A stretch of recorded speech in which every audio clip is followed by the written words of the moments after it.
신앙을 지키고 또 하나님께 또 신앙을 또 고백하고 예배드리는 모습이 참 너무 좋습니다. 아, 사실 저는 뭐 글쎄요 어, 선교사로 나갔지만은 특별히 뭐 내세울 것도 없고 여러분 앞에 또 뭐 이렇게 좀 자랑스럽게 이야기할 게 별로 없어요. 그래서 오늘은 무슨 이야기를 할까 생각하다가 하나님께서 저에게 제 삶에 개인적으로 행하셨던 그런 일들, 그리고 IT에서 이제 하나님께서 하고 계신 일, 또 앞으로 하나님께서 이제 어떻게 하나님의 비전이 어떻게 행하실지에 대해서 뭐 간단하게 여러분들에게 이렇게 좀 나눴으면 좋을 것 같아요. 어, 네, 사실 여러분들은 어떻게 예수님 믿었는지 잘 모르겠어요. 모르겠지만 뭐 보통 대부분 이제 부모님 이제 따라서 교회 나오고 뭐 눈 떠 보니까 교회에 있더라 뭐 그런 식일 수도 있겠고죠. 또 안 그러면 친구들 따라서 이제 또 이렇게 와서 이제 얼떨결에 교회 다니는 분들도 있을 것 같고 그죠. 그래서 저는 사실 되게 저는 어렵게 예수님을 좀 믿었었어요. 저는 예수님을 극도로 반대하는 집안에 태어나 가지고 근데 대학 다니기 전까지만 해도 교회를 가본 적이 없었어요. 가본 적이 없었고 또 제 아버지가 굉장히 극렬한 무신론자. 그래서 기독교에 대해서 어릴 때부터 기독교 욕하는 걸 되게 듣고 자라 가지고 또 제가 생각해 봐도 뭐 하나님 이 땅에 신이 있다는 거에 대해서 저도 이해도 안 되고 또 굳이 신이 있을 이유도 없고 이제 그래서 저는 그 중학교 때인가 제 옆짝이 이제 교회 다니면서 저한테 막 전도를 하더라고요. 전도를 하면서 교회 가자고. 그래서 막 몇 번 그러니까 너무 내가 화가 나 가지고 "야 네 하나님 있으면 여기 그때 3 층에 우리 클래스룸이 있었는데 한번 그때 너 뛰어내려 가지고 괜찮으면 내가 하나님 믿을게." 그렇게 할 정도로 굉장히 좀 반항적이었는데 그래서 그 친구 덕분인지 모르겠지만은 뭐 그 친구 따라 교회를 간 적도 없지만은 그 친구는 인제 나중에 소식 들어보니까 대학 나와서 인제 한번 만나 보니까 철저한 무신론자가 되어 있더라고요. 저는 인제 교회에 인제 나가게 되었고 그래서 내가 교회 가자고 또 거꾸로 이렇게 전도하는 그런 친구도 있었는데 그 정도로 뭐 기독교하고는 관계 없었고요. 그래서 제가 왜 이런 말을 하냐면은 어 사실 그래서 저는 대학교 와서 인제 어 와서 공부를 하면서 되게 뭔지 인제 삶에 대한 그런 삶의 목적, 내가 왜 사는지, 내가 뭐 어디로 가는지, 또 뭐 가치 있는 삶이 뭔지를 잘 모르겠었어요. 그냥 얼떨결에 저는 의과대에 왔었고 거기서 인제 공부를 하면서 되게 삶에 대한 회의가 많더라고요. 보통 이런 것들은 주로 사춘기 때 많이 하잖아요. 그죠? 중고등학교 저는 되게 좀 발달이 좀 늦어 가지고 그런 사춘기 생각을 대학교 때 하게 되었었어요. 어 그래서 가만히 생각해 봤죠. 내가 대학 와서 그냥 의사 되고 또 결혼하고 뭐 이렇게 살다 보면은 그냥 다들 잘 먹고 잘 사는 게 목적 같았어요. 그러면은 어차피 다 죽게 되는데 이거 별로 의미가 없는 것 같더라고요. 이런 삶은 뭐 돼지도 그러고 뭐 개도 그러고 다 똑같은 인간도 똑같은 삶을 살고 있더라고요. 그래서 '그럼 우리가 이렇게 살면은 개, 돼지와 똑같은 삶 뭐 다를 게 없지 않겠느냐.' 그러면서 되게는 회의감이 많이 있었어요. 그래서 한 대학교 4년 동안 계속 뭐 친구들이랑 술 마시러 다니고 놀러 다니고 어 뭐 쾌락을 많이 좀 쫓았죠. 쫓으면서 '이게 인생의 전부인가 보다. 그냥 있을 때 즐기자.' 뭐 그게 인제 우리의 사람이 이 땅에 태어나서 할 게 가장 그게 가치 있지 않냐. 인제 그 생각을 많이 했었죠. 그러나 한편으로는 계속 마음속에는 뭔가 그런 갈증이 있었어요 저한테 갈증. 왜 사는지 그래도 이렇게 친구들이랑 놀러 다니고 뭐 새벽까지 술 마시러 다니고 막 그렇게 해도 마음속에 채워지지 않는 그런 허무함이 있었어요. 그게 견딜 수가 없더라고요 저는요. 그래서 그러면서 그럼 내가 그러면서 철학책도 찾아보고 문학도 찾아보고 뭐 여러 가지 종교서적도 찾아보면서 답을 구했지만은 답을 알 수 없더라고요. 그래서 대학교 3 학년 때인가 그때쯤 돼서 내가 정말 이는 뭐 누구는 신이 있다고 그러는데 신이 있다면은 좀 내가 그 신이 가지고 있는 그 진리를 알게 해 달라. 그런 기도를 인제 기도 아닌 기도를 했죠 마음속으로. 그래서 1 년간 내가 이 세상에 있는 종교를 다 볼 거니까 그 속에 진짜 종교를 진짜 진리를 알게 해 달라. 내가 왜 사는지에 대한 또 신이 있다면 신을 알게 해달라. 이제 그렇게 기도 아닌 기도를 하면서 그런 조건을 창조적이 있다면은 그 알게 해달라. 그래서 조건적인 그런 어, 어, 그걸 하면서 책을 쭉 많이 봤죠. 그래서 저는 사실 불교 관심이 많았고 힌두교 쪽에도 관심이 있었어요. 그래서 그쪽이 아닐까 싶어가지고 주로 이제 불교 서적도 이렇게 많이 찾아보고 뭐 그래서 이제 뭐 어, 코란도 보게 되고 공자, 맹자 뭐 이것도 다 훑어봤어요. 서점 있는 것들은. 그래서 나중에는 정상교도 보게 되고 또 UFO 뭐 종교 그런 것도 있더라고요.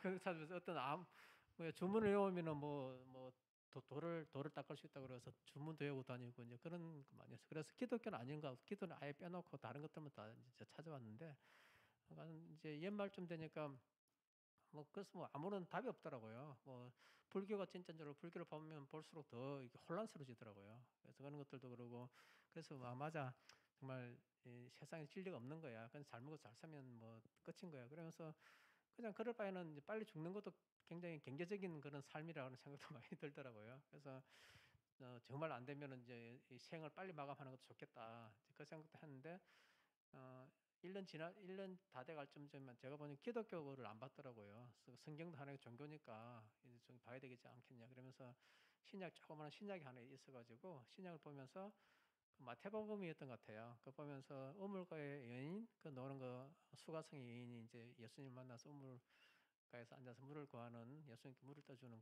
그런 장면을 보면서 그 장면을 보는 순간 내 속에 있던 그런 갈증 있잖아요. 영적인 갈망. 그 제가 한 4년 동안 뜨거운 사막 속을 헤맸던 것 같아요. 그래서 거기서 그 장면을 보는 순간에 그런 갈증이 싹 없어지더라고요. 그 속에 그동안 있었던 우울감이라든가 뭐 두통 뭐 그런 여러 회의적인 그런 감정들 그런 게 순간에 없어지는 것을 저는 보고 기독교에 뭐가 있나 보다. 그래서 저는 가까운데 교회에 나와서 이제 청년부에 들어와서 성경을 좀 배워달라고 그렇게 그러면서 이제 저는 예수님을 이렇게 알게 되었었어요. 알게 되었고 제가 왜 이 말씀 드렸냐면은 여러분들은 사실 굉장히 교회가 많고 그냥 기독교는 하나의 종교로서 그냥 내가 그냥 어떻게 기독교인이 되어 있는 상황에서 여러분들이 가지고 있는 그 확신이 또 없을 수도 있죠. 내가 이 분위기 우리 집안 주위가 다 기독교인이니까 자연스럽게 기독교 되었다. 이제 그렇게 또 생각하시는 분도 있고 그런 가치에 대해서 잘 모르는 분들도 꽤 있더라고요. 왜냐면 모태 신앙 같은 그런 분들은 저 같은 경우는 모든 종교를 다 비교해봤고 정말 참된 신이 있다면 나에게 나타나 달라. 그렇게 모든 걸 조금 오픈하고 나서 이제 제가 그렇게 예수를 믿게 된 것이거든요. 그래서 이것은 정말 제가 가장 힘들고 어려울 때 공자도 나한테 나타난 것이 아니라 부처가 나타난 것도 아니라 뭐 마호메시 나한테 온 것도 아니고 뭐 비행접시가 나한테 온 것도 아니고 어째 예수님 외에는 나한테 다가오질 않았었어요. 그래서 저를 예수님을 통해서 참된 진리를 알게 되었고 구원의 확신을 갖게 되었죠. 됐고 그래서 또 한 가지 그래서 저는 예수님 믿으면서 이제 바로 이제 CMF 수련회 때 이제 졸업 수련회 때 가서 이제 밤에 그 우리 친구들은 다 오래된 모태신앙 친구들은 다 자고 있고 저 혼자 하나님이 저를 깨우셔가지고 저기 들판에 거기 나가서 이제 그런 별을 보면서 기도를 했었어요. 그래서 제가 하나님 앞에 내가 의료 선교사가 되겠다. 이제 그렇게 헌신하면서 이제 본격적으로 의료 선교사를 준비를 했던 것 같아요.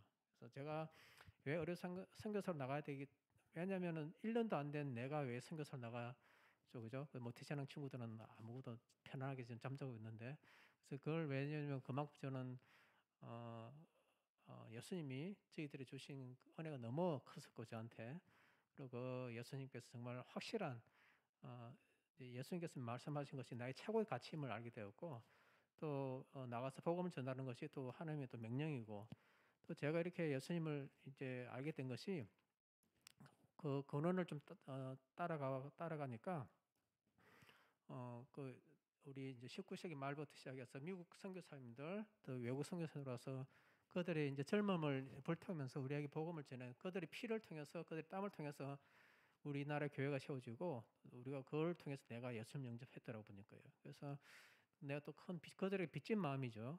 그래서 내가 받은 빚을 또 다른 지역에서 다른 사람들에도 그 빚을 갚아야 되겠다는 생각이 있었거든요. 그래서 그런 세 가지 이유 때문에 의료 선교사 나가야 되겠다 그런 결심을 좀 했던 것 같아요. 어, 그래서 저 보면 좀 되게 어떻게 보면 되게 억울하다는 생각이 들고요. 나보다 훨씬 공부 많이 하고 성경 공부 많이 하고 오래 다닌 친구들 안 부르고 어떨떨하게 모르는 사람을 하나님이 또 꼬셔가지고 선교제로 나오게 하는 건가? 하나님 또 방법이 또 그렇더라고요. 여러분은 오래되셔가지고 뭐 선교사를 부를 일은 별로 없을 것 같긴 한데 사정을 뭐 다 아니까 그죠?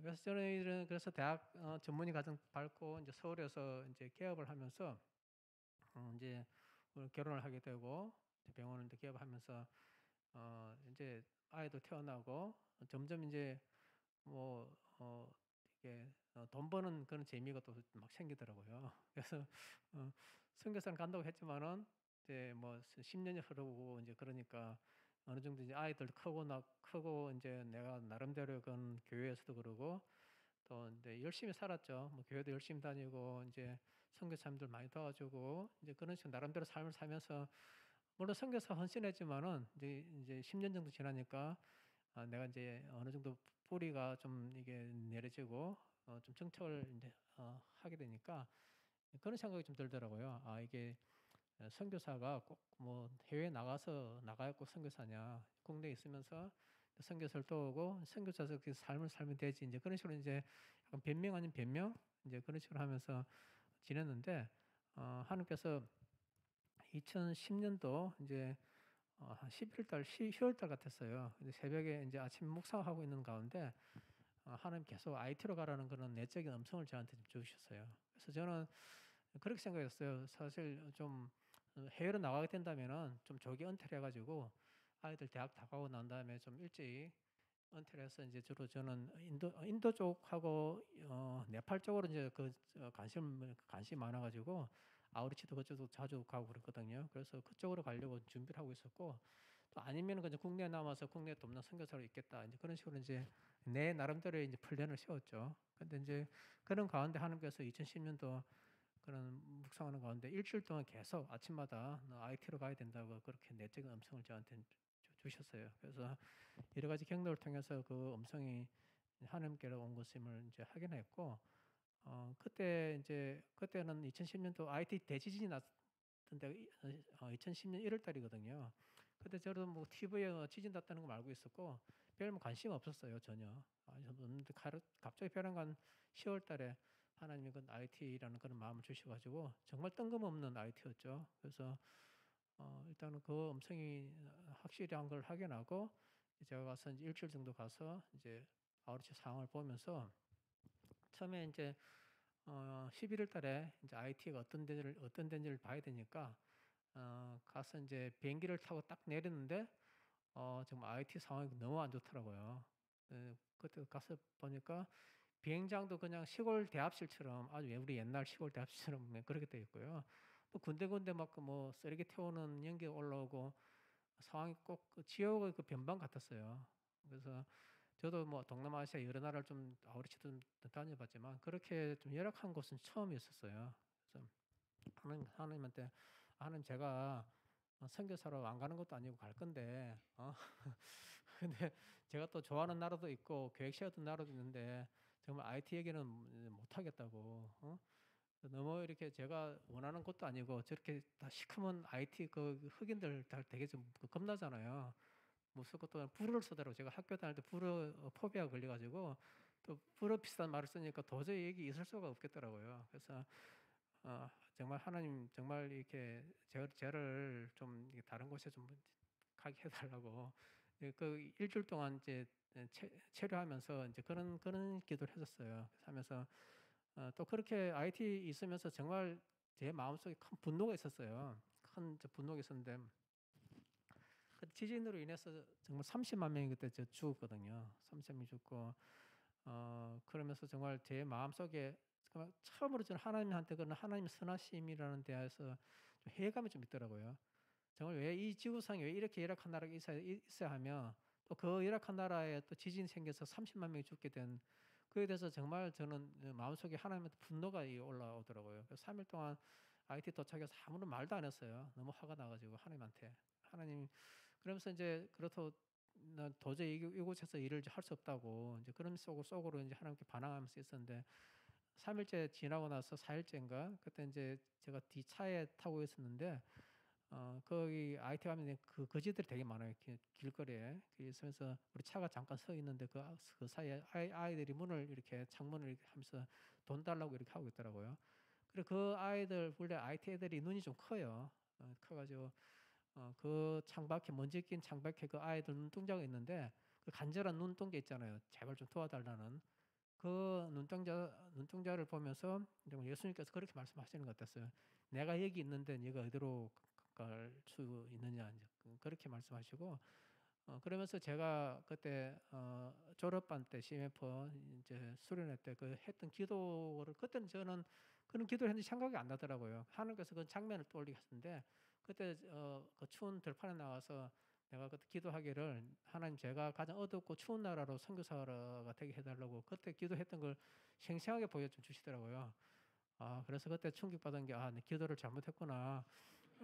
기도를 이렇게 함부로 하는 거 아니구나 그런 걸 좀 받았는데 그렇게 하시면서 또 네가 그동안 수없이 다짐했던 그런 헌신의 그 기도는 무엇이고 또 너희들이 계속 불렀던 찬양 아골골짝 빈들어도 주 따라가리 그랬던 그에 대한 찬양은 무엇이냐고 그렇게 이야기하더라고요. 그래서 그 음성 듣고 저는 이제 항복하고 알겠습니다. 그때 눈물이 엄청 많이 났었어요. 제가. 하나님이 예수님께서 거기 있다, 그 속에 있다는 그 이야기를 듣고 새로 이제 헌신하면서 정말 태어나서 처음으로 이제 울었던 것 같아요. 그렇게 해서 이제 아내한테 이야기하고 아내도 그 직감하고 있더라고요. 아이 들어가야 되겠구나. 그 직감하고 있어. 그래서 다 정리하고 2011년도에 우리 이제 하와이 YMDTS를 이제 하고 그래서 한 2년 지나다가 선교사로 이제 IT로 이제 본격적으로 가서 시작을 했고요. 어, 사실 이거 IT에서 잠깐 사역했던 거 잠깐 보여드릴게요. 지금 한 8년째 IT에서 지금 9년째구나 사역하고 있고 지금 여기 제가 안식년을 그동안 못했고 또 사역하면서 코로나 걸려서 건강이 많이 안 좋았어요. 그래서 안식년 지금 하고 있는 중이고요. 제가 한번 볼게요. 네, 저기 딸 둘이고요. 이제 다 커가지고 이제 큰 딸도 이제 인도네시아 교육 선교사로 이제 거기 가 있어요. 가 있고 이제 딸도 이제 대학 4학년 졸업반이고요. 네. 아까 이야기했듯이 그 쿠바 옆에요. 미국 바로 플로리다 미치고요. 시간은 많이 안 걸리고 한 하루 반 정도면 와요. IT로.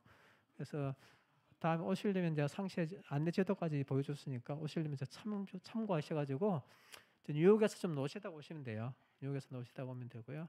사실 IT는 1949년 콜럼부스가 저 인도양 통과하면서 이렇게 착륙했죠. IT에. 그러면서 이제 스페인 식민지가 되는 그런 일이 있었고요. 사실 IT 1949년부터 이제 IT 역사가 시작됐는데 대부분 다 이제 노예와 뭐 다 살인과 폭력 그게 역사들 다 점철되어 있어요. IT 역사를 보면 주로 피와 땀과 채찍 이 세 가지가 거의 뭐 IT 상징적인 그런 역사를 설명할 수 있는 것이죠. 그래서 콜럼버스 와서 이렇게 거기 원래 IT 섬에 살던 원주민들 다 죽이고 아프리카에서 이제 설탕하고 커피, 뭐 담배 이런 걸 키우기 위해서 아프리카에서 노예들을 다 이제 수입해 왔죠. 그러면서 이제 1804년도에 프랑스와 이제 혁명 정쟁을 하게 되죠. 그래서 이제 최초로 IT가 노예 국가 중에서 처음으로 이제 독립을 좀 성취하게 되죠. 일단 볼게요. 그래서 뭐 독립해서도 계속 가난함 속에 있게 되었고요. 그래서 한 200년을 지나면서도 수차례가 아니죠. 수십 차례 그런 쿠데타와 폭동이 일어나면서 뭐 그 IT에 정말 평화로웠던 적이 없었던 것 같아요. 그래서 지금도 보면은 뭐 MBC에 옛날에 몇 년 전에 MBC 했던 그 방송 중에 뭐 진흙 쿠키 같은 것 이런 거 만드는 그 나라고요. 그게 또 이제 대지진이 일어나게 되고 또 콜레라가 지진 나서 2012년부터 콜레라가 엄청 많이 생겨가지고 많은 사람들이 죽게 되죠. 지금도 수시로 뭐 몇 년, 2, 3년 한 번씩 태풍이 오면서 IT 전역을 또 휩쓸게 되죠. 사실 그는 어떻게 이야기할까요? 정말 이런 세상에 이런 그렇게 이렇게 좀 비참하고 많은 고통 가운데 있는 날은 몇 안 될 것 같아요. 저희는 이제 라고나버라고요. IT 중에 가장 큰 섬이 있어요. 그 가운데. 저는 2013년도에 저 섬에 우연히 거기 놀러 갔다가 아직까지도 못 나오고 있어요. 거기 랍스터가 되게 많다고 그래가지고 랍스터 먹으러 갔다가 지금 내는 못 먹고 있고요. 그래서 예, 다음 볼게요. 그래서 되게 아름답죠. 비행기에서 볼 때는 옛날에 이게 라고라브 섬이 왕의 그 목걸이라고 할 정도로 굉장히 아름다운 섬이었다고 그러더라고요. 그래서 이 섬은 주로 이제 IT 정부에서 그 전에는 애매 반정부 저 혁명가들 있잖아요. 정부 뭐죠? 그걸 뭐라 그러죠? 그런 범죄자들하고 근데 뭐 그런 사람들 이제 수용하는 그런 데였고요. 노환자들 이렇게 해놓는 그런 일종의 인간 감옥 같은 그런 역할을 했었어요. 네. 그래서 지금 라고라브 섬은 제주도 절반보다 좀 작고 인구는 한 10만 정도고요. 뭐 굉장히 뭐 나무 다 숯을 만들어요. 거기는 다 돌밭이라서 농사를 못 짓기 때문에 그냥 숯을 잡목들 조그만 잡목들 피워가지고 숯을 만들어서 이렇게 생활하고 있고 대부분 다 산림이 다 훼손되어 있죠. 그리고 뭐 전기도 없고 뭐 상하수도 시설 자체가 없고요. 굉장히 다 사막화되어 있어요. 예, 그 시끄면 돌섬 같은데요, 돌섬. 네, 볼게요. 그래서 이제 의료 상황 보면 제가 2013년도 갔을 때 콜레라가 되게 많았고 대개 5세 이하 사망률 10%가 돼요. 대부분 다 설사, 뭐 장태푸스 이질 같은 경우가 다 거기 사망 원인 50%가 되고요. 대부분 기생충 걸려 있고 뭐 이런 것들이 되게 큰 문제가 되어 있죠. 왜냐하면 이 섬은 자기들이 잊혀진 IT라고 할 정도로 정부에서도 굉장히 무관심하고 소외된 그런 지역이에요. 네. 그래서 대략적인 거 보면은 뭐 부두교 되게 세고요. 뭐 이런 쪽배 타고 고기 좀 잡아요. 자. 물이 없어서 이런 웅덩이 같은 물 먹고요. 다 빗물 받아서 이렇게 생활하고 있죠. 네. 빈민가 바닷가 빈민가면 옥수수 이런 거 한 그릇 가지고 하루를 이렇게 견디고 있고요. 전 조그만 집 같은데 한 8명씩 9명씩 잠자고 있고요. 여기서 이제 지붕이 다 비가 새니까 비가 오면은 침대가 조그마한 거 하나 있어요. 그 이제 그 침대에 4명이 만약에 8명이면 4명이 자고 또 1시간마다 일어나서 또 교대를 해서 자요. 왜냐면 바닥에 물이 다 새니까 진흙이니까 바닥에 못 자고 이렇게 번갈아 가면서 잠자기도 하고 그런 상이고요. 제가 2013년도 갔을 때 콜레라 병동 임시로 만든 콜레라인데 뭐 약도 하나도 없죠. 네. 그래서 2013년도 가면서 이런 1년 정도 이렇게 섬을 돌아보면서 정말 확연한 것이 의료 인프라도 부족하고 절대 빈곤에다가 뭐 정부 지역도 미약하고 뭐 도로도 없고 뭐 학교 교육 자체가 다 붕괴되어 있는 그런 상황이 있고요. 네. 그런 이런 가운데서 정말 어떻게 사역을 할까? 뭐 제가 가진 뭐 자원도 없고 제가 특별히 뭐 후원을 받아서 어떤 프로젝트를 가지고 하는 것도 아니고 개인 선교사로서 거기 가서 정말 어떻게 선교를 해야 될지 정말 앞이 잘 안 보이더라고요. 그래서 저희들은 그런 상황 가운데서 가장 중요한 게 그 마을에 있는 그 보건 요원들을 훈련시켜 가지고 이 친구들 통해서 그 마을의 지역 개발을 할 수 있도록 스스로 그게 제 컨셉을 가지고 이런 그 마을에 있는 젊은이들 그 마을에 한 60개 정도 마을이 그 섬이 흩어져 있어요. 그래서 길 자체가 없어가지고 이렇게 왔다 갔다 하기가 쉽지는 않고 그래서 그 마을에 사는 젊은이들을 택해가지고 그 애들을 훈련시켜서 그쪽으로 파송시키는 그런 전략을 가지고 했었고요. 네.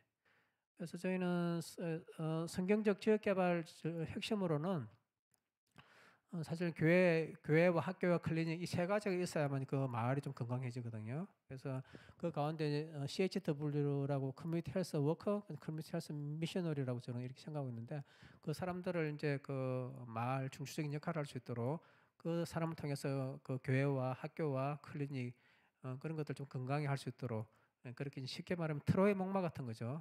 그런 역할을 할 수 있도록 볼게요. 그래서 이들이 이제 그 마을 보건 선교사를 훈련시켰고요. 그래서 그 이 친구를 통해서 보건센터랑 교회를 관리하고 그다음에 모니터링, 이동 진료, 건강 교육, 뭐 화장실 만들고 물 관리하는 것들을 이런 것들은 뭐 큰 전문 기술 없어도 할 수 있으니까 볼게요. 그래서 저희들은 2015년부터 이제 매년 12명씩 뽑아가지고 저희들 한 2달 정도 같이 있으면서 기초 보건의학 공부도 시키고 그다음에 성경 공부 같이 이제 하는 거죠. 그래서 하나의 좀 그 말에 어떤 기능을 할 수 있도록 영적과 그 육적인 그런 기능을 할 수 있도록 이렇게 훈련시켰고요. 그 해마다 이렇게 지금까지 한 7번 정도 7회를 이제 훈련시켰죠. 네. 그래서 지금 이제 한, 한 40명 정도가 자기 마을에 살면서 저희들 같이 의료원 네트워크를 이렇게 만들어가지고 서로 그 마을에 필요한 것들을 서로 이야기하고 같이 학교도 짓기도 하고 우물도 파주고 또 그 학생들 주민 교육도 하고 또 태풍 왔을 때 뭐 피해를 빨리빨리 우리가 이렇게 보고받아가지고 도와주고 그런 하나의 그런 이 친구들과 같이 그 섬 전체의 그런 지역 개발을 같이 지금 하고 있어요. 성경적 지역 개발을요. 네. 그래서 이 친구들 공부하고 있는 그거요. 네, 볼게요. 이들 이제 혈압기 기초약도 주면서 이제 마을 다니면서 이동진료도 하고 또 화장실 관리 같은 거, 수질 관리 이런 것들을 이제 하고 있죠. 네. 사실 이 전기가 없으니까 산에 저희들이 이제 교회가마다 이제 솔라를 달아주는 그런 것들 많이 했고요. 그래서 정말 전기불을 본 적이 없는 사람들이 이렇게 밤에 모여서 이렇게 예배드리고 이런 것들을 지금 같이 하고 있죠. 네. 그 라고라버 섬은 가장 지금 필요한 게 물이에요, 물. 예, 물을 왜냐하면 물은 비는 오는데 그 비를 받아서 쓸만한 그 탱크를 만들지를 못해요. 그 탱크 하나가 집 짓는 것보다 더 비싸니까 뭐 우리나라 돈으로 하면 한 800만 원 정도 하는데 그 친구들은 그럴 만한 돈이 없죠. 하루 1달러 가지고 생활하는데 그래서 이들이 최대한 할 수 있는 대로 학교에 이제 공동 우물 같은 물 탱크를 만들어주고 또 우물을 팔 수 있는 데는 우물을 파가지고 저희들이 이제 신선한 물을 해줄 수 있거든요. 근데 사실 제가 알기에는 그 마을에 클리닉을 채우는 것보다 좀 깨끗한 물을 파주는 게 훨씬 더 효율적이고 그 주민들이 건강할 수 있는 그거든. 그 정도로 우리가 여러분들도 의료인들도 많겠지만은 의료인들 특징이 굉장히 시야가 좁죠, 그죠? 바이러스를 보든지 뭐 박테리아를 보는 것밖에 안 보잖아요, 그죠? 그래서 이제 여러분들은 좀 시야를 좀 넓게 해야 돼요. 그래서 그 환자의 그런 질환이라든가 그런 어떤 병에 대해서 포커스를 맞추는 것이 아니라 그 사람을 여러분 다 알고 있겠지만 그 사람을 감싸고 있는 그 환경을 더 우리가 관리하지 않으면은 사실 계속 그 질병이 반복되죠. 저거 물이 만약에 오염돼 가지고 계속 장염이 걸리는데 올 때마다 우리는 장염 치료제를 주잖아요. 계속 오게 되는 거죠. 어. 거기 순환 그 연결고리가 안 끊어지죠. 그래서 우리가 기초적인 물 또 좋은 음식 이것들을 공급해 주면은 우리 사실 인체 내에는 굉장히 자연적인 그런 면역이 있기 때문에 굳이 뭐 약 그렇게 필요 없죠. 뭐 약을 줘도 우리가 또 잘못 주는 경우가 되게 많잖아요, 그죠? 예, 그래서 그런 것들 좀 여러분 시야를 좀 넓혀 가지고 그렇게 하시면 좋을 것 같고요. 그래서 이 친구들이 이제 우리 훈련 마친 우리 친구들이 있을 때 이 친구들 코로나 생겼을 때 바로 우리 그 코로나 할 수 있도록 이렇게 투입시키고 네, 볼게요. 그래서 이제 식량이 사실 라고나바 섬은 식량을 키울 수 없는 쌀을 농사를 지을 수 없기 때문에 굉장히 취약해요. 그래서 뭐 코로나 때문에 다 나라 자체가 이제 클로즈 됐을 때 굉장히 식량 문제가 커져가지고 저희들이 임시로 식량 사서 이렇게 주기도 하고 네. 그래서 저희들이 이제 그렇게 사면서 3년 전에 라고나바 소망센터를 저희 세우게 되었고요. 여기서 클리닉도 있고 앞에 클리닉 그 뒤쪽이 청소년 센터예요. 그래서, 예.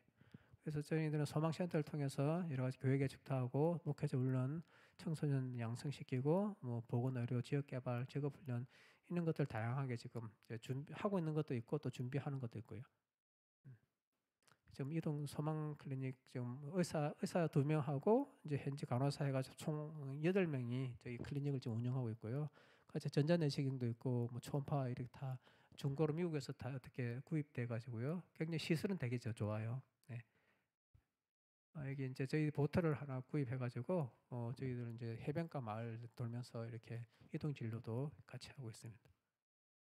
사실 어, 이번 코로나 사실 IT가 가장 큰 문제가 굉장히 노예 생활을 오래 해가지고 사람들이 굉장히 수동적이에요. 그래서 계속 외부에서 온 도움을 원하고 그냥 계속 도와달라고 하지 자기 스스로 뭘 하려고 하지 않거든요. 그래서 이번에 코로나 있으면서 장기간 되면서 굉장히 어려운 상황이었고, 저희들이 이제 그동안 생각하고 있었던 건 이제 지역 개발, 이제 자립할 수 있는 그 마을 자립을 위해서 한번 생각하고 있었는데, 코로나가 오게 되면서 좀 더 빨리 이 마을을 좀 자립 스스로 좀 일어설 수 있도록 그런 뭐라고 하지, 마이크로 파이낸셜 아시죠? 미소 금융인가? 그걸 통해서 조금 소액 대출을 해주면서 그 친구들이 사업을 해가지고 일을 해가지고 그 돈으로 이제 자기 스스로 자기 가족을 이렇게 책임질 수 있는 그런 개념을 가지고 저희들이 이제 펀드를 좀 모아가지고 뭐 염소든 양계든 이런 것들을 좀 할 수 있도록 저희들이 지금 하고 있고요. 사실 우리 선교를 하다 보면은 그냥 우리가 가서 전도해서 그 지역의 교회를 세우고 뭐 현지 지도자 양성하고 이렇게 대부분 컨셉이잖아요. 근데 제가 IT 특히 뭐 물론 나라마다 상황이 좀 틀리겠죠. 근데 IT 같은 나라는 너무 가난한 나라 같은 경우는 사실 거기 가난이 그 사람들의 그 영혼을 어, 파괴시키는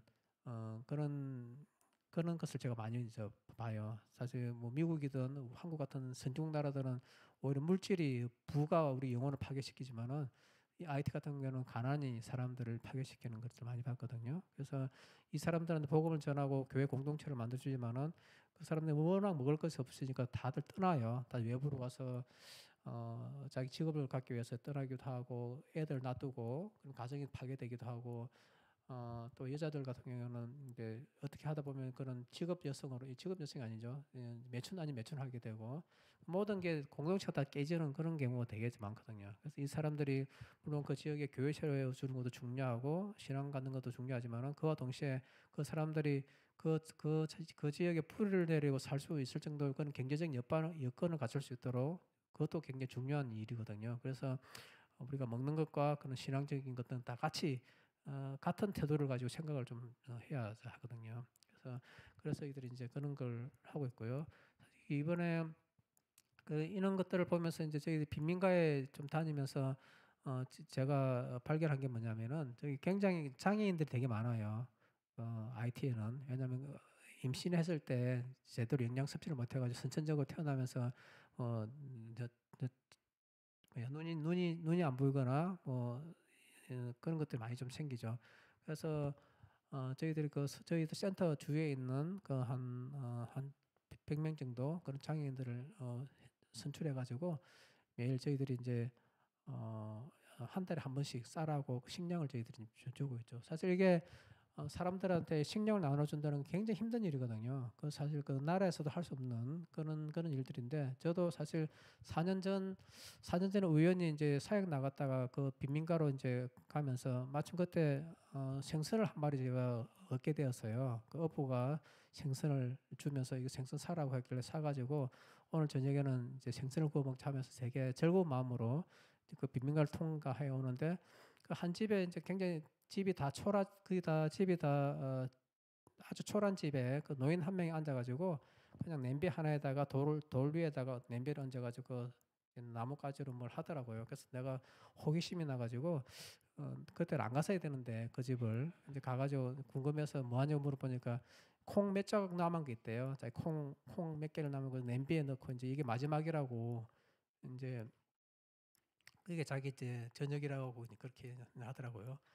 그래서 이제 저는 이제 그러면서 저를 보길 제가 가지고 있던 생선을 뒤로 이렇게 숨겼죠. 안 보게끔. 그래서 이거마저 뺏기면 나도 이제 먹을 게 별로 없으니까. 그래서 이제 나중에 와서 내가 이 사람한테 좀 쌀을 주려고 이제 그렇게 하면서 이제 왔죠. 왔다가 며칠 뒤에 가보니까 이제 죽었더라고요. 어.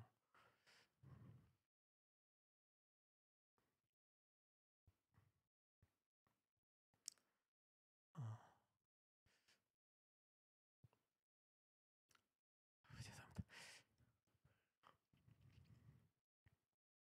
죄송합니다. 옛날 생각 자꾸 나네요.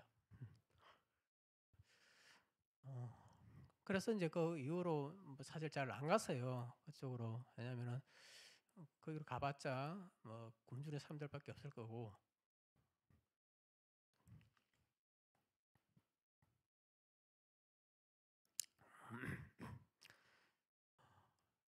그래서 내가 도울 수 없으니까 안 갔죠. 근데 이제 작년에 그런 이런 사람들을 또 만나면서 어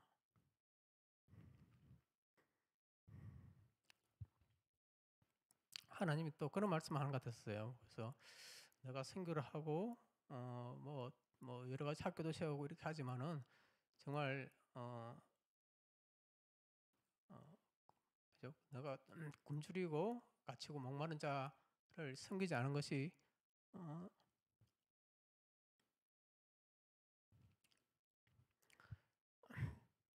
나에게 하지 않은 것이라는 그 말씀을 이제 하더라고요. 그래서 정말 충격을 많이 이제 받았죠. 저는 이제 선교사로서 와서 이제 '내가 하나님을 하고 있구나.' 그렇게 했는데 하나님은 "그게 아니야. 정말 목마르고 갇히고 병든 자를 이렇게 케어."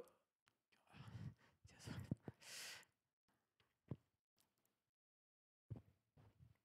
제가 웬만하면 눈물이 없거든요. 근데 오늘따라 어 그래서 이제 그 말씀을 주시면서 정말 내가 헌신했지만은 너희가 너희 앞에 있는 그런 사람들 케어하지 않는 것이 바로 나를 이렇게 돌아보지 않는 것이라 그렇게 하면서 이야기하시더라고요. 그래서 지극히 작은 자에게 하지 않은 것이 곧 나에게 하지 않은 것이라고 그런 말씀 주시면서 굉장히 충격을 많이 이제 먹었었어요. 그래서 이거 정말 우리 센트 밑이에요. 우리 이게 비민가가 센트 밑인데도 뭐 잘 안 갔죠 제가. 그런 일 때문에. 근데 그 작년에 이제 쌀을 나눠주면서 이런 사람들 만나면서 하나님 이건 제가 할 수 없는 일이잖아요. 내가 이 사람들 언제까지 제가 먹여야 되는지 저거 사실 뭐 그런 펀드도 없고 그런 상황인데 이 사람들 마음 아프고 그런데 어떻게 합니까? 그랬을 때 이제 하나님께서 그런 코로나 때문에 이제 그런 펀드들이 막 오더라고요. 그래서 이제 그런 후원금을 모아서 이렇게 이제 한 달에 한 번씩 이제 한 100명 정도에게 이렇게 어 하고 있죠. 그래서 계속 기도 중이에요. 기도 중이고 계속 기도하면서 하나님께서 지금까지 그런 걸 지금까지 계속 하면서 끊긴 적이 없었어요. 그래서 계속 하나님께서 이 사람들을 조금 이렇게 공급을 지금 하고 있고요. 네, 볼게요. 그래서 이제 그다음에 저희 이제 청소년 사회를 하고 있는데 대부분 이제 IT 같은 경우에는 90%가 다 이제 미혼모들이에요. 다 가정이 없어요. 가정이 없고 그 아이들이 그 방치되어 있는데 저희 비민가 아이들 이제 5년 전부터 이렇게 학교 다닐 수 있도록 계속 후원을 해주고 있고요. 이렇게 IT 이제 학교에 대부분 학교가 저래요. 그런 학교고. 네. 그래서 저희 센터에서 이제 아이들을 훈련시키고 있는 거고요. 이제 방과후 스쿨 이제 영어도 하고 키보드도 하고 여러 가지 지금 같이 하고 있죠. 네. 축구부도 있고요. 컴퓨터 클래스도 이렇게 계속 하고 있고. 네. 예, 그래서 저희들은 해마다 한 번씩 이제 부흥회를 하고 있는데 3년 전부터 그래서 그 아이들이 한 수천 명씩 와요. 와서 예수 영접하면서 이렇게 아이들 이제 많이 부흥이 되고 있고요. 네, 볼게요. 그래서 저희들이 이제 한 5년, 6년 전부터 후원하던 아이들이 이제 대학 졸업을 이제 작년에 처음 했어요. 3명이. 그 아이들 지금 대학까지 갈 수 있도록 저희들이 이제 후원해주고 있고요. 그래서 저희들은 앞으로 IT 같은 경우는 굉장히 뭐 상황이 안 좋죠. 그래서 모든 것이 다 필요해요. 여러 가지가 뭐 의료도 필요하고 뭐 농업, 뭐 경제 이런 것도 다 필요하죠. 하지만은 제가 앞으로 이제 계속 포커스를 맞추는 것이 아이들 교육이거든요. 그래서 이 아이들이 제대로 교육받고 성장하지 못하면 IT는 계속 소망이 없죠. 네. 그래서 지금 이렇게 청소년 제자 훈련 프로그램을 가지고 계속 지금 하고 있고요. 네. 그래서 지금 이번에 아이들이 지금 한 달에 한 번씩 이렇게 한 달에 30불씩 해가지고 아이들 후원자를 모집해서 아이들을 이제 학교 다닐 수 하고 있는데 아이들이 여러 학교에 지금 흩어져 있어요. 그래서 저희 센터 옆에다가 저희들이 이번에 이제 부지를 계약해서 다시 그 아이들 한 곳에 모여가지고 학교를 할 수 있도록 그 학교를 통해서 아이들이 이제 예수님을 배우게 되고 그다음에 정말 한 학교 다니게 되면 10년 이상을 학교에 있게 되잖아요, 아이들이요. 그러면 그것에 충분히 우리가 아이들을 제자화시킬 수 있는 좋은 툴이 학교예요, 사실요. 그래서 우리가 어른들을 모아서 세미나도 하고 훈련시켜봤자 이렇게 사실 어른들이 잘 변하지도 않고요. 그래서 아이들이 유치원 때부터 와가지고 성경을 외우고 성경을 공부하고 그한 대학 가기 전까지 하게 된다면 애들 충분히 그런 크리스천 그런 세계관을 품을 수 있거든요. 그래서 저희들이 사실 IT 같은 경우는 아이 뭐 젊은이들 저도 훈련시켜 봤는데 그런 교육 기반 자체가 안 돼 있기 때문에 되게 힘든 상황이에요. 그래서 아이들 어릴 때부터 이렇게 훈련시키지 않으면은 뭐 다른 선교제도 똑같겠죠. 그래서 여러분들 혹시 그런 선교에 대한 그런 관심 있거나 그런 걸 원하신다면은 꼭 학교에 대해서 꼭 해보세요. 학교가 굉장히 좋은 제자시킬 수 있는 그런 툴이에요. 물론 클리닉 가서 물론 환자 보는 것도 중요하지만은 그 지역 사회가 좀 뭐라고 하죠? 그게 지속 가능한 그런 변화를 일으키려면은 아이들 학교에서부터 그런 성경을 배우게 하고 그런 제자 훈련시키면 굉장히 좋은 이 툴이 될 수 있거든요. 네. 뭐 지금까지 지금 돼 있었고 사실 어 작년에 저희가 이제 작년 8월 달에 IT 상황이 계속 안 좋았어요. 몇 년 동안. 그래서 작년에 더 이제 굉장히 악화되면서 그런 갱단들이 웬만한 그런 IT 그런 정치적인 그런 것들 다 지금 점령했었어요. 그래서 대통령 암살도 작년 8월 달에 갱단들이 깡패들이 와서 대통령 죽인 나라는 사실 어느 나라도 없을 거예요. 그렇게 죽게 되고 그래서 많은 또 선교사들 납치 사건도 있었고 그래서 한국 정부에서 이렇게 철수 명령을 저희들한테 했고요. 저희들이 이제 저도 이제 여러 상황 때문에 이렇게 한국에 나오게 되면서 정말 참 마음이 너무 많이 아팠었어요. 그래서 저희들이 여러 가지 나름대로 그 애를 썼지만은 결국은 이렇게 상황이 안 좋아지면서 나오면서 마음이 많이 아팠고요. 여전히 IT는 지금 많은 사람들이 어려운 가운데 있어요. 그래서 IT 사람들 꿈이 뭐냐면은 IT를 떠나는 것이 가장 큰 꿈이에요. IT가만 아니면 어디든지 갈 수 있다고 그러면서 최대한 IT를 떠나는 것이 그들의 꿈이 돼버린 상황이기 때문에 참 너무 안타까운 그런 상황이죠. 음. 기도 제목은 나중에 좀 같이 좀 기도해 주시면 나중에 좋을 것 같고요. 예, 사실 뭐 지금까지 이제 하느님이 IT 가운데서 행했던 그런 일들 좀 설명해 드렸고 앞으로 사실 하나님께서 무엇을 우리한테 원하는지 좀 같이 좀 쉐어를 했으면 좋을 것 같고요. 사실 이번에 어, 사실 작년 저도 사실 굉장히 힘든 시간을 좀 지냈었어요. 저도 많이 절망하고 무력감 가운데 이제 있었고요.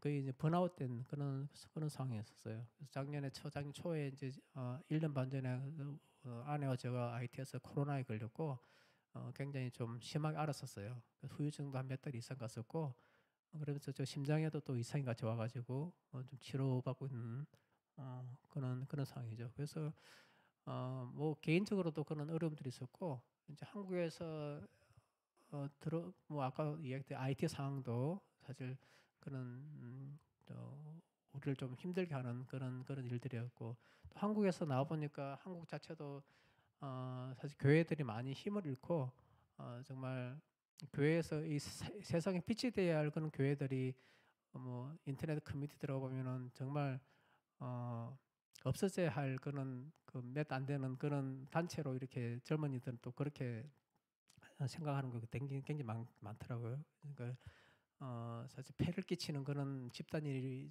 그 집단으로 거의 뭐 이렇게 규정을 했더라고요 보니까. 그래서 그런 거 들으면서 또 기존에 있던 교회들이 또 그런 빛의 역할을 못하고 또 사회의 지탄이 되는 또 예수님께서 말씀하신 것처럼 정말 빛을 잃고 소금이 그 맛을 잃어서 그 길거리에 그 발걸음을 이렇게 밟힐 뿐이라는 그렇게 이야기하신 것처럼 오늘날 교회가 이제 그렇게 되어가는 것 같아서 너무 마음이 안타까웠어요. 너무 마음이 안타까웠고 어, 그것이 참 많이 힘들게 저를 일하더라고요. 그래서 기존에 교제하던 성도님들 만나게 보면은 대부분 다 부동산 이야기하고 주식 이야기하지 문제는 선교와 전도에 대해서 이야기하는 사람이 거의 별로 없더라고요. 그러면서 교회가 힘을 잃고 가고 이렇게 비전을 잃어가고 방향을 잃어가고 세속화되고 좀 세상의 그런 가치관을 묻혀가는 이렇게 소멸되어가는 그런 것들을 많이 좀 느꼈었어요. 그러다 보면서 너무 이렇게 가슴이 이렇게 아프더라고요. 음. 그러면서 저는 뭐 이런 것도 힘들었지만 가장 힘들었던 게 제가 1년 정도 아프면서 좀 이렇게 뒤를 돌아보면서 우리 전체적인 좀 선교 흐름을 좀 봤어요. 그런 흐름 보면서 여전히 어, 이게 빨간색 지역 있죠. 빨간색 지역이 아직 전도가 예수님 전도가 안 된 그런 데고요. 32억 명이 32억 지금 70억 쪽에서 거의 절반 가까이가 이제 미전도인들이에요. 그리고 8천 명의 8천 미전도 부족이 있고 저거 매일매일 7만 명 이상이 그 예수님 안 믿고 떠나는 사람 사망하는 사람들 7만 명이에요. 우리 TV에 코로나 사망자 매일매일 뜨잖아요. 그래서 그런 데서 되게 예민하지만은 예수님 안 믿고 죽어가는 사람 7만 명 있다는 것에 대해서 우리 굉장히 무관심하죠. 이런 상황 정말 제가 선교사로서 나왔지만은 크게 또 뭐 큰 일은 하진 않았지만은 그러나 큰 꿈을 안고 이렇게 선교지 왔지만은 점점 어떻게 보면은 2000년 전에 예수님 주신 그런 그 비전이잖아요. 내일 땅 끝까지 가서 세상을 복음을 전하라는 그 비전인데 2000년 지나도 점점 오히려 더 예수님 우리에게 주신 그 목표는 점점 멀어져 가는 것 같아요. 그래서 예수님의 그런 비전과 우리 지금 현실은 점점 이렇게 갭이 더 커지는 큰 협곡을 만들고 있는 것 같고요. 그 앞에서는 참 많이 절망을 했던 것 같아요. 어, 정말 내가 한 사람으로서 이렇게 선교를 한다는 게 꼭 용광로에 떨어지는 눈송이 같아서 눈 한 송이 눈송이 같았어요. 그 정도로 무력한 그런 느낌을 많이 받았고 그러면서 이제 한국에 들어와서 저도 느낀 게 저도 이제 주위에 보니까 아버지도 이제 약간 치매기가 있으시고 나이도 드시고 또 가족들 중에 문제도 있는 분도 있었고 그러면서 하나의 한 사람 장남으로서 또 그런 가족적인 그 문제 좀 선교를 그만두고 좀 나도 좀 이게 하나의 그 장남으로서 좀 역할을 했으면 좋겠다 생각도 많이 좀 들더라고요. 가족들을 또 부양도 해야 되고 그런 것들을 못 하고 있는 그런 죄책감 같은 것도 이제 있었죠. 그래서 그런 가운데서 자 볼게요. 네. 그런 생각하고 있는 중에 하나님께서 그런 묵상하는 가운데 이렇게 이제 잠언서를 읽으면서 정말 비전이 없는 곳에서는 백성이 많아 율법을 지키는 자는 행복하니라 이 말씀을 좀 주셨어요. 그래서 이거는 킹 제임스 버전인데 아까 읽은 거 좀 틀린데 비전이 없는 곳이라고 그랬거든요. 그래서 이제 비전이라는 건 뭐냐면 하나님의 사명이고요. 또 말씀의 언약이잖아요. 그런 하나님의 그런 사명이 없는 곳에서는 그 백성들이 망한다고 그렇게 돼 있거든요.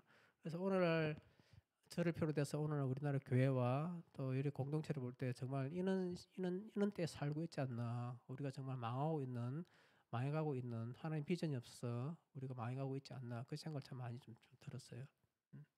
더 볼게요. 그래서 이 성경 구절이 학교에서도 분명히 현실적으로 하나님이 적용을 하신 건데 이 학개서를 주신 배경이 뭐냐면은 거기 학개 선지자가 바벨론 포로에서 돌아온 이스라엘 정착한 그런 5만 명 정도 되는 그런 사람들한테 하나님의 메시지를 전한 거 이게요. 그때 뭐냐면 이 5만 명 그 바벨론 포로에서 돌아왔던 5만 명 그 사람들이 그냥 뭐 종교를 안 믿거나 하나님 말씀을 모르거나 그냥 우상 숭배하거나 뭐 그런 사람들이 아니에요. 이 사람들 어떤 사람들이냐면은 일종의 선교사와 같은 사람들이에요. 그 바벨론에 70년 있으면서 이미 뿌리받고 정착한 사람들 많이 있었죠. 그 사람들 중에 하나님께서 너희들은 다시 이스라엘로 돌아와서 하나님 성전을 건축하고 이스라엘 나라를 다시 재건하라는 그 사명을 받고 온 사람들이에요. 그래서 그 안정된 그 주변을 다 이렇게 포기하고 그들이 가지고 있던 재물을 다 바쳐서 성전을 지으려고 준비하고 있던 그런 사람들이에요. 우리와 같이 그냥 고속버스 타고 훅 오는 것이 아니라 그 바벨론에서 여기까지 오려면 많은 위험이 있거든요. 그 생명 위협도 무릅쓰고 자기 가진 거 다 헌신하면서 왔던 그런 사람들이 그 5만 명들이에요. 그 5만 명 이 공동체에서 하나님이 했던 하켓을 통해서 했던 말씀이시거든요. 그 보면 어떤 말이냐면은 그래서 이제 BC 538년에 이 사람들이 이스라엘에 왔죠. 와가지고 성전 기초를 닦아요. 1년 동안. 기초를 닦으면서 이제 더 성전을 지으려고 하니까 주변에 있던 그 토속 그 사마리아인들하고 그런 사람들이 막 그 해방을 하고 시작하는 거예요. 성전을 이제 못 짓게. 그 나라를 이제 못 세우게끔. 그래서 그 반대 속에 이 사람들이 이제 그 포기하고 성전 짓는 걸 포기하고 자기가 살 방도를 찾는 거죠. 16년 동안 하나님께서 그 사명을 받았지만은 그 성전 건축을 이제 그 사명을 포기하고 이제 왜냐면 이웃의 반대도 있고 너무 사는 게 힘드니까 그래서 이제 자기가 자기들이 좋은 집을 짓고 자기가 자기 땅을 만들고 자기 이제 논밭을 만드는 것이죠. 하나님이 이제 그런 명령을 있고 그 16년 동안 흘렀을 때 하나님께서 학계를 통해서 그 사람들이 주신 저 말씀이거든요. 보면 다 같이 한번 더 저 읽어볼까요? 시작. 그때 예언자 학계를 통해서 주신 하나님의 말씀입니다. 성전은 무너진 채로 남아 있는데 너희만 꾸며진 집에 살고 있을 때냐. 그러므로 이제 만군의 여호와께서 이렇게 말씀하셨다. 너희가 걸어온 길을 잘 생각해 보라. 너희가 많이 심었지만 조금밖에 거두지 못하고 먹어도 배부르지 않고 마셔도 만족하지 못하고 입어도 따뜻하지 않으며 일꾼이 품삯을 벌어도 구멍난 주머니를 넣는 격이 되었다. 만군의 여호와께서 이렇게 말씀하셨다. 너희가 걸어온 길을 잘 생각해 보라. 산에 올라가 나무를 가져다 성전을 지어라. 내가 그 안에서 기뻐하며 그것으로 영광을 받을 것이다. 여호와께서 말씀하셨다. 너희가 풍성함을 기대했지만 조금밖에 거두지 못했고 너희가 집에 가지고 와서나 내가 풀어 날려버렸다. 왜 그랬느냐? 만군의 여호와께서 하시는 말씀이다. 내 집은 무너진 채로 남아 있는데 너희는 각기 자기 집 일을 바쁘기 때문이다. 그러므로 하늘은 너희 위에 이슬 내리기를 그치고 땅이 열매 내기를 멈췄다. 내가 땅에 산에 곡식에 새 포도주에 새 기름에 땅이 생산되는 것에 사람의 가죽에 너희 손이 만들어내는 모든 것 위에 가뭄이 들게 하였다. 이 학개서를 통해서 하나님 주신 말씀은 뭐냐면요. 그때 주신 그 백성들의 주는 말씀뿐만 아니라 오늘날 우리에게 주신 말씀이거든요. 지금 우리 오늘 한국 사회가 항폐화되고 또 코로나라든 여러 가지 자연 재앙이 오잖아요. 그 원인들을 다른 데서 찾는 것이 아니라 뭐 정부 지도자라든지 뭐 여러 가지 그런 것에 찾는 것이 아니라 여기 아까 처음에 읽었던 한국 버전에 보면 성경 버전에 보면은 10절에 보면은 바로 너희 때문이라고 그렇게 말씀하시고 있거든요. 모든 것에 저기 한파 뭐야 저 열매가 안 생기고 모든 것이 사는 힘들어지고 모든 자연 재앙이 오는 것이 바로 너희 때문이라고 이렇게 이야기하거든요. 너희 때문이 뭐냐면은 그 너희가 누구냐면은 그 하나님이 주신 그 비전을 받아가지고 그 비전대로 살지 않았던 사람들 그것 때문에 너희 때문에 그런 너희 때문에 모든 이 너 땅 주위가 황폐화되었고 그 가뭄이 많이 들게 되었고 먹을 것이 없게 되었다고 그렇게 지금 이야기하고 있는 것이거든요.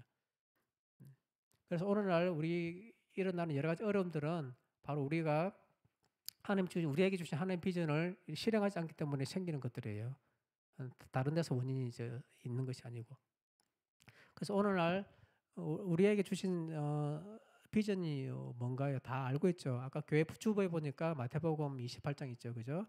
너희들은 만천하에 다니면서 복음을 전하라고 그렇게 말씀하시고 있잖아요. 그게 바로 예수님이 성전하기 전에 우리에게 주신 비전이고 계속 우리에게 주시는 지상 최대의 그런 그 비전이죠. 그래서 한번 볼게요. 그래서 예수님이 우리에게 주신 사명 보면 오직 성령이 너희에게 임하시면은 너희가 권능을 받고 땅 끝까지 이르러 내 증인이 되고 가서 모든 민족을 제자로 삼아 세례를 베풀고 내가 너희에게 분부한 모든 것을 가르쳐 지키게 하라. 하나님 비전은 에덴 동산에서 시작된 그런 하나님의 그런 공동체가 점점 퍼져가지고 온 세상 전체에 하나님의 공동체를 만드는 것이 하나님의 그 비전이에요. 우주적인 공동체를 만드는 우주적인 거는 성전을 만드는 것이 하나님의 그 비전이 있어요. 그 비전은 어떤 거냐면 아담에게 주셨고요.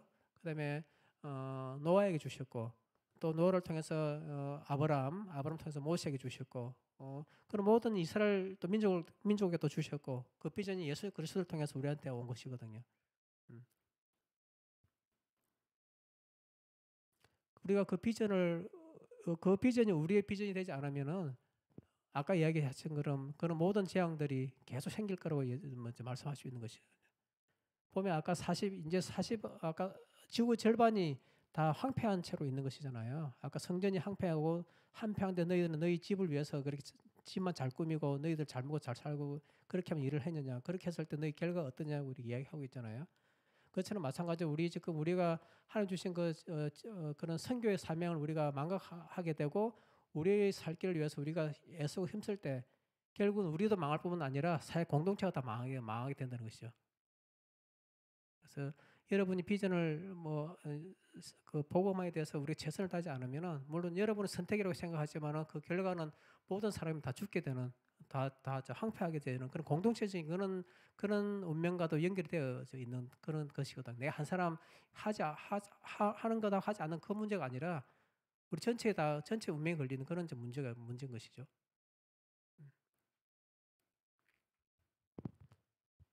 그래서 제가 여러분께 마지막으로 당부하고 싶은 것은요. 그래서 정말 오늘날 여러분들이 여기서 모여서 예배드리는 것 자체가 사실 저는 기적이라고 생각해요.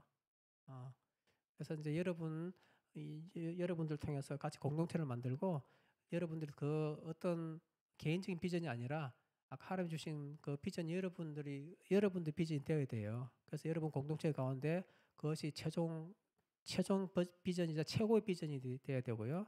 그것이 내가 그 비전을 살아가고 그 살아내고 있는 그 비전이 되어야 될 것이에요. 그래서 여러분이 그 비전이 그냥 이 주일 돼서 힘든 직장 생활로 공부하고 와서 그냥 와서 예배드리고 그게 여러분의 비전이 아니고요. 여러분 비전 여기서 모여서 이 공동체를 통해서 여러분들이 하나님 주신 비전을 더욱더 이렇게 더 알게 되고 더 인식하게 되고 그 비전을 같이 그 실현해 나가는 그런 공동체 목표가 좀 되어야 돼요. 그러니까 여기 교회가 CMF 교회가 있잖아요, 그죠? 그 분이 근처로 받은 병원도 있고, 그래서 여러분 그냥 가까우니까 와서 예배드리는 것이 그게 아니라요. 여러분이 여기 있는 공동체를 통해서 하나님의 비전, 세계 선교의 비전 이루어 나갈 수 있도록 여러분들이 최선을 다해야 된다는 것이죠.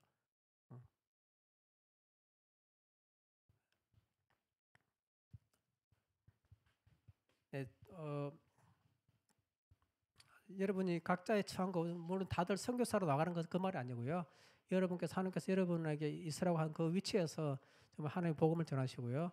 또 여러분 가정이든 직장이든 또 사회적 공동체든 또 하나님께서 비전을 주시면 또 세계 선교까지 여러분들이 그런 공동체 가운데서 그것을 충분히 감당할 수 있도록 훈련받고 서로 격려하고 같이 나가도록 하는 게 여러분들 사는 것이고 또 여러분들이 또 공동체가 사는 것이거든요. 그래서 네, 오늘 뭐 정황한 이렇게 말이지만은 들어주셔서 참 감사드리고요. 또 혹시 시간 되시면 학교를 다시 한번 묵상할 수 있는 그런 시간을 가졌으면 좀 좋을 것 같아요. 그래서 너무 긴 시간인데요. 너무 감사합니다. 감사하고 또 혹시 IT에 또 관심이 있으신 분들은 저한테 또 연락 주시고 설마 그런 사람 없겠지만은 네, 비전을 가지고 있습니다. 저는 또 네, 네 감사합니다. 제가 기도 감사합니다.